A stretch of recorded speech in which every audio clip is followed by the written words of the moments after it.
जब लड़की वालों ने मांगा लड़की के ससुराल वालों से दहेज। कहानी। गर्मी में बुरा हाल, कूलर की हवा में बैठा हर रोज़ की तरह मैं टीवी देख रहा था। टीवी तो क्या, डब्बा था डब्बा। लेट तो हमने रमेश की शादी में समझी सा को गिफ्ट में दे दिया था।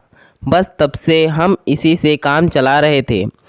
हालांकि जब हमें ये हमारे ससुराल से गिफ्ट में मिला था तब ये किसी लेड से कम नहीं था।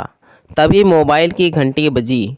फ़ोन रमेश के ससुराल से था। हम गीता को नहीं भेजेंगे, सामने से आवाज़ आई। कोई बात नहीं, बच्चों की भी अभी छुट्टी चल रही है, कुछ दिन और रहने दो, मैंने कहा। हम उसे कभी नहीं भेजेंगे, समधी जी ने कहा। क्या हो गया, अभी तो खुशी खुशी गई थी बहू यहाँ से, मैंने बात को संभालते हुए कहा। वो तो खुश है लेकिन हम खुश नहीं हैं। आप तो हमारी बेटी को ले गए, अब हमारा ध्यान कौन रखेगा, समधन जी ने पीछे से कहा। मैं कुछ समझा नहीं, मैंने कहा। समझाना समझना कुछ नहीं है, गर्मी बहुत है, हमें एसी चाहिए, वरना अपनी बहू को भूल जाओ। और फ़ोन कट कर दिया। मेरे पैरों तले ज़मीन खिसक गई थी। मुझे कुछ समझ नहीं आ रहा था कि मैं क्या करूं। हालांकि मुझे इतना ज़रूर पता था कि जिस चीज़ की वे लोग मांग कर रहे थे वो दहेज था। मैंने रमेश को आवाज़ लगाई। बहू के साथ कुछ झगड़ा हुआ था क्या, मैंने पूछा। नहीं तो, वो तो बहुत खुशी से जा रही थी, बहुत दिनों बाद अपने मम्मी पापा से जो मिलने वाली थी। पर हुआ क्या, वे अब बहू को नहीं भेजेंगे। फ़ोन पर अभी उन्होंने एसी की मांग की है। लेकिन पापा, ऐसा कैसे हो सकता है? गीता को तो पता है कि शादी का कर्जा ही अभी उतरा नहीं, तो फिर यह ऐसी। रमेश ने गीता को कसूरवार ठहराया। बातचीत अब कौतूहल का विषय बनती जा रही थी। रमेश की माँ, जो काफ़ी देर से रसोई से हमारी बातों को आटे की पिटाई करते हुए सुन रही थी, अब बातचीत का हिस्सा थी। यह भी हो सकता है कि बहू को इस बारे में कुछ पता ही ना हो।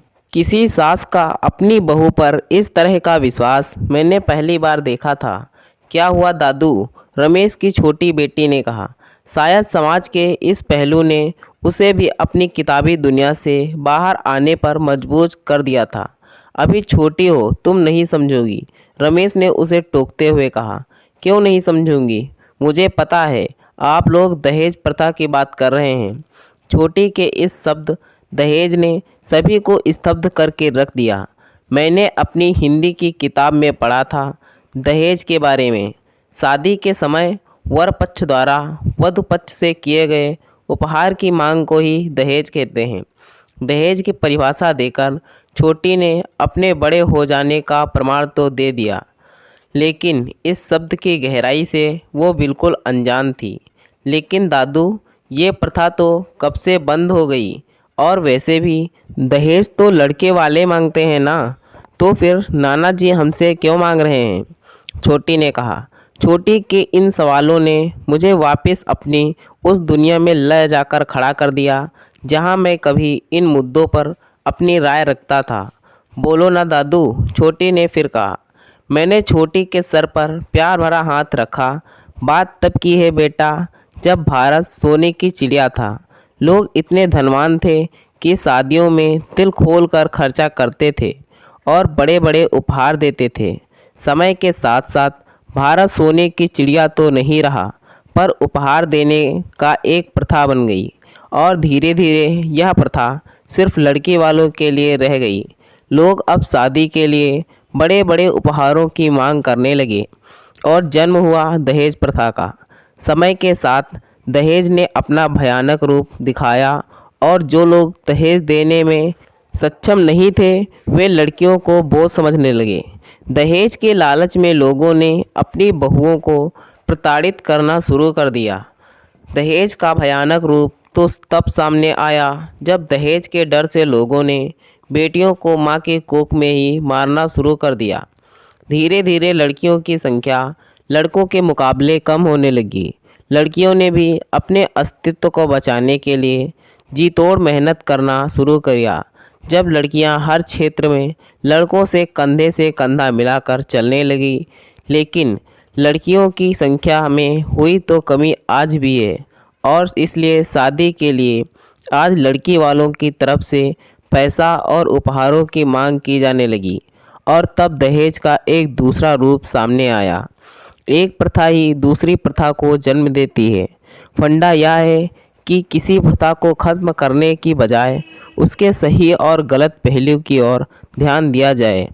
तभी दरवाजे की घंटी बजी। छोटी ने दौड़कर दरवाज़ा खोला। हाथों में बैग और आंखों में आंसू लिए गीता दरवाजे पर खड़ी थी। शायद से यही मेरा घर है। मैं वो घर छोड़कर आई हूँ पापा।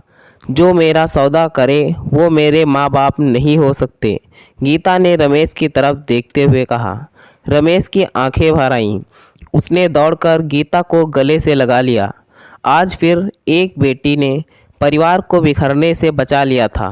नारी के अटूट प्रेम का बेजोड़ उदाहरण आज मेरे सामने था। मैंने अपने हाथ पर प्यार भरा एक हाथ महसूस किया। दो प्यार भरी आंखें गली के नुक्कड़ तक घूम आने का निमंत्रण दे रही थी। रमेश की माँ और मैं बुढ़ापे के उस सफ़र में मोहब्बत का हाथ थामे आज थोड़ा दूर निकल आए थे, ताकि शाम के खाने में प्यार का थोड़ा तड़का और लग जाए। तो दोस्तों, यह थी हमारी आज की कहानी। अगर यह कहानी आपको पसंद आई है तो कृपया इसे लाइक करें और कहानी पर अपनी राय देने के लिए इसमें कमेंट करें। दोस्तों, ऐसी ही और कहानियाँ सुनने के लिए हमारे चैनल को सब्सक्राइब करें। धन्यवाद दोस्तों। Thanks for watching this video.